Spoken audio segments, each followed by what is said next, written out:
All right, kids, we have met the enemy, and he is us. This job is hard, and I'm going to keep my commitment to our students, even if this job gets 10 times harder every day. But that's what I'm going to do. We're going to go back in there. I'm going to take my seat at the table. That was Columbus City Schools board member Brandon Simmons addressing a controversy that he may have created alone, but I'll get back to that later. A few days ago, when a document called Taking Control of the Task Force Narrative was leaked. And before I continue, yes, it's another Columbus-centric episode from me. This time about the school district that raised me, mostly. And you love content about my hometown because when I say Ohio against the world, I mean what happens here can be applied everywhere. For those that are new here, I pride myself in taking something that has nothing to do with the current topic at hand, then weaving it in to teach us a valuable lesson, like how we just found out that Tom Hanks refers to his son Chet as Big Mane, and Big Mane might be an expert storyteller via text messages. And now some feel closer to their family and hopefully closer to a podcast with more of this. But let me tell you, this explanation of the Kendrick Drake beef gets better when you read it with Tom Hanks's Forrest Gump voice in your head. And, well, when you come across the made fun of his Canadian accent part, keep in mind Chet Hanks's fake Caribbean accent. Big up the whole island massive. It's your boy Chetana, coming straight from the Golden Globes, you want saying? Me father Tom Hanks presenting in a what soon forward come. Big up, tune in. The point is, Kendrick, songs such as Not Like Us, and what we're talking about today proves that nothing brings us together like a common enemy. Now, back to Brandon Simmons here. Anyways, that leaked document Simmons spoke about said, amongst other things, hide all bad or less than positive news from the public and move all negative agenda items to the next meeting. Change the location last minute of board meetings and interrupt speakers. Don't allow them to use the space. Reward good media outlets with priority seating or camera location and priority interviews. Others can wait. And that was bad enough, but this is why the teachers union is calling for Simmons' resignation. Number 4, take control of our house. Bring in loud mechanical equipment if they hold a press conference on our land. And number 12, drive a wedge between the CEA and the CSEA. That's the Columbus Education Association and the Civil Service Employees Association, respectively. Don't ignore the racial dynamics. Lay those cards on the table. Ohio law dictates that anyone has a right to attend a public meeting, like a Columbus school board meeting. And I shouldn't have to say this, but race doesn't need to be used as a cudgel to get people their way. That's for YouTubers and rap beefs and Chet Hanks and his white boy summer. So you can see why Simmons was interrupted during his impromptu press conference. Now, Brandon is a 23-year-old from the Hilltop, possibly the poorest neighborhood in the city of Columbus. He is a first-term member elected to the Columbus City Schools Board of Education in November. Simmons is also a 2020 graduate of Columbus Alternative High School. He began his political advocacy in 2019 when he was a high school student and publicly complained about the conditions at that school, according to the Columbus Dispatch. So yeah, he's one of us from Columbus. It's even in the name. He's a Columbusite. Don't call us that. Plus, he likes to use the words us and we when he's in trouble. I think people are owed an explanation about how this document got out there. And the reality is that board member Jennifer Adair chose to share that document with board member Sarah Ingalls, who chose to share that document with other folks.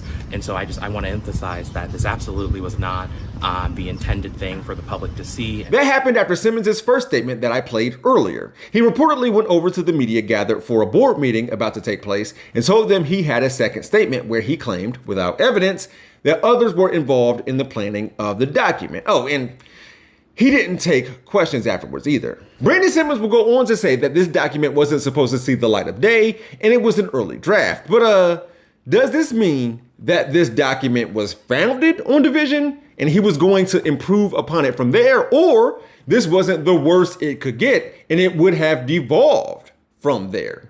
Official documents don't usually get less racist. What is this, the Constitution? Kinda seems like in the middle of his two statements, Brandon Simmons realized that he needed to bring others down with him because he knew he couldn't save himself. After all, going back to him saying that there were multiple versions of the document and that it wasn't the final one on this collaboration, did others know about the leak and try to prevent it from reaching the public? Because Columbus Education Association members were sent an email with the subject headline reading "An open letter to Columbus City Schools Board of Education members" at 10:35 a.m. on May 21st. And there just so happened to be an internet outage about an hour beforehand. Do with that information what you will. Since then, there was a Columbus City Schools Statement of Board of Education president, which said that the board member, Simmons, was not asked to provide any recommendations and did so independently. Furthermore, the board members' recommendations are solely their own and do not represent the perspectives of the Columbus City Schools or the entire Board of Education.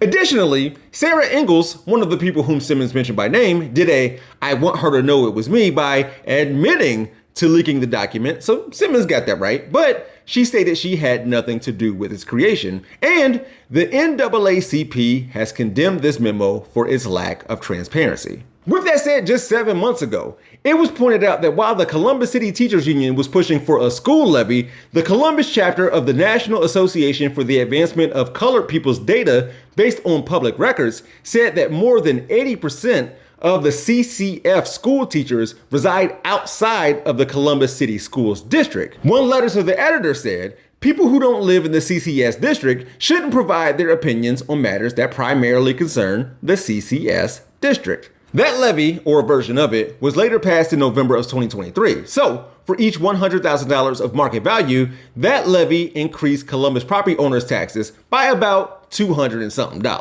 The district said that if the levy didn't pass, more than 600 positions were at risk of being cut. A number of programs, including elementary school summer programs and career advising expansion, could have also been reduced. Additionally, the district said buildings would have switched to a run-to-fail model, which means they would not have been maintained or repaired until they broke. And in August of 2022, the Columbus City Schools Teachers Union voted to go on strike pushing for guaranteed air conditioning, appropriate class sizes, and full-time art, music, and physical education teachers in the city's elementary schools. Not to mention, fixing stuff like this. When the Columbus City Schools Teachers Union and the district agreed to negotiations and ended the strike, both building conditions and class sizes were addressed in the teachers' contracts. The deal called for the district to install air conditioning in every building except Mifflin Middle School, my middle school, which was going to be replaced. As for class size, the deal stated that elementary school classes will be capped. All of this made national news. This racial divide leak will too. In the midst of all this recent Columbus City Schools news that has occurred since the start of the pandemic, I didn't even bring up the hiring of a new superintendent. Brandon Simmons ran for and was elected as first team member to Columbus City Schools Board in November of 2023 and is up for re-election after a 4-year term, meaning he will be on the ballot in 2027. That is, if he doesn't resign, and he should. Vote him out if he doesn't. He knows what's going on here. He knows what's at stake. He is quoted as saying, while running for his current position, "I've sat in crumbling buildings. I've watched our teachers overworked and undersupported. And every year, I see our administration get more and more top heavy." Look at his campaign website and what he has pledged to do, and then ask, how referring to the teachers and their union as enemies and opponents and invoking warlike messaging helps the students and or keeps his promises. I almost got distracted from the fact that the Columbus City School District, the largest in the state of Ohio, proposed closing or combining 20 schools earlier this month. What they plan on doing with these empty buildings, some of them in need of repair, I don't know. Sell them to charter and private schools? Who gets that money?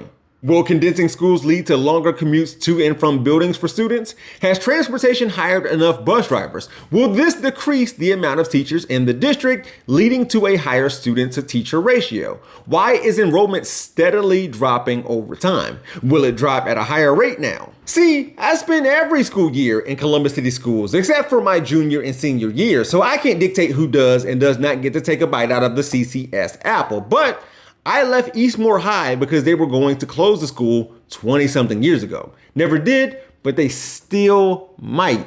And my kids go to a suburban school in order to avoid problems that I know so well. I partially feel like I abandoned a community that needs help. Oh yeah, The actual quote that I led this episode with is, "We have met the enemy and they are ours. 2 ships, 2 brigs, 1 schooner, and 1 sloop," from United States Navy officer Oliver Hazard Perry, after he commanded a victory during the War of 1812 in the Battle of Lake Erie. This got changed to what we now know and use, "We have met the enemy and he is us," for a 1970 anti-pollution poster by Walt Kelly featuring his comic strip Pogo.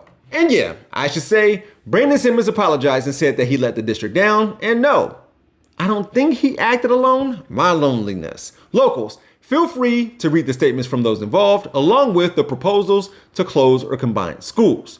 Do so with Colin Hanks' voices in your heads. To those of you all over America, these inner city public issues have to be similar to what you're going through.